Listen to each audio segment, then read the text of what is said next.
Bonjour, aujourd'hui je vous jase de l'épiderme. Comment bien en prendre soin de son épiderme? Comment bien prendre soin de sa peau? Si vous êtes comme moi, j'ai fait, je peux pas dire cette erreur-là, mais oui, des fois c'était une erreur.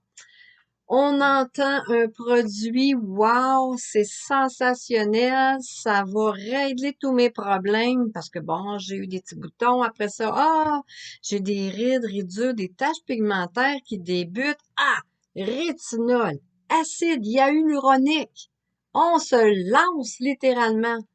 Mais savez-vous la grosse erreur qu'on fait? J'essaie aujourd'hui de vous éviter cette erreur-là. Que deviez-vous savoir avant de vous procurer un produit de soin du visage? Que deviez-vous savoir de plus important? Je vais vous le dire immédiatement. Vous devez connaître votre type de peau. Et oui, votre type de peau n'est pas coulé dans le béton. Il peut varier au fil des saisons et de la vie. Donc, exemple, c'est certain qu'à l'adolescence, ensuite dans la vingtaine, la trentaine, la quarantaine, soixantaine, et en montant, est-ce que vous croyez vraiment que votre type de peau est toujours le même? Non, bien entendu.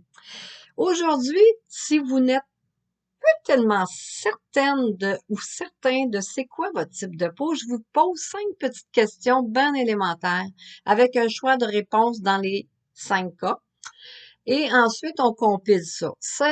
Bon, c'est pas un test scientifique, mais ça va vous guider quand même vers c'est quoi votre type de peau à vous présentement. On y va en se levant le matin. Votre peau, le matin, vous la sentez comment? Le premier choix, A. Ma peau est tendue, est inconfortable, il me semble que ça tiraille. B. Bah, ma peau, je la trouve comme d'habitude. Je la trouve douce.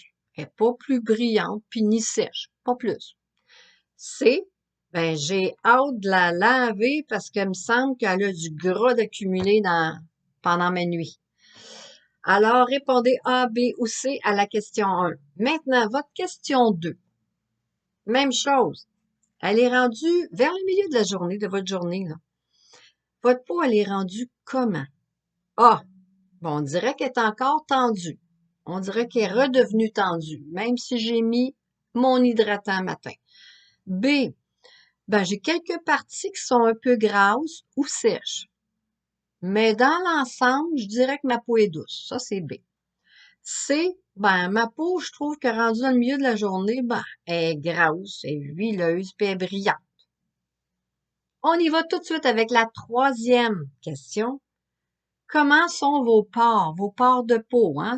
Des fois, on a l'impression qu'il y a des petits trous, des crevasses, des cratères, même qui noircissent, là, qu'on appelle les points noirs, bien entendu. Donc, comment sont vos pores de peau? A. Quels pores? Je les vois pas. B.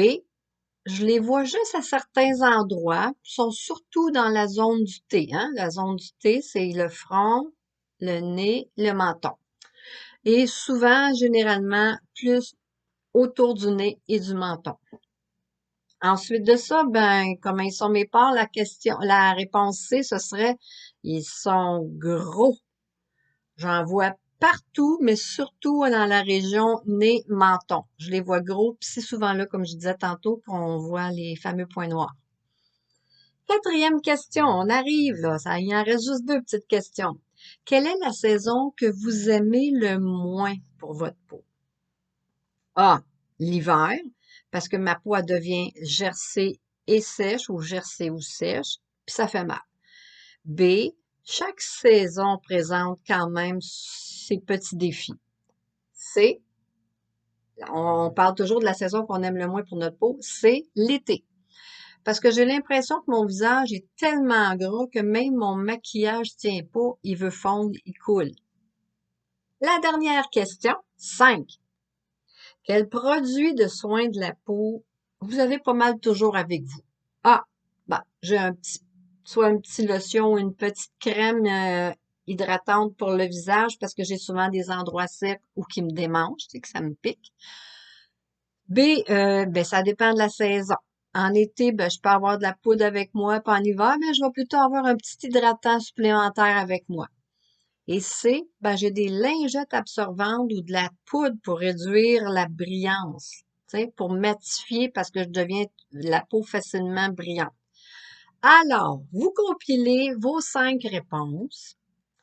Et là, je vous dis, c'est pas un test scientifique, mais il y a moyen d'en faire un analyseur de peau. Je peux vous donner le lien, vous me contacterez en privé, je vais vous l'envoyer. C'est pas mal plus avancé. Ça se fait bien entendu avec une application et votre cellulaire, mais c'est très simple. Donc, vous avez obtenu surtout des A, hein, majoritairement plus de A, ben vous avez une peau plutôt à tendance sèche. Vous avez surtout des B, ben on dirait que votre peau a le plus tendance à être normale. Et des C, bien entendu, on s'enligne plus sur une peau mixte grasse. Alors, j'espère qu'avec ces informations-là, dorénavant, quand vous irez vous procurer un soin de peau pour le visage, tenez compte de votre type de peau du moment.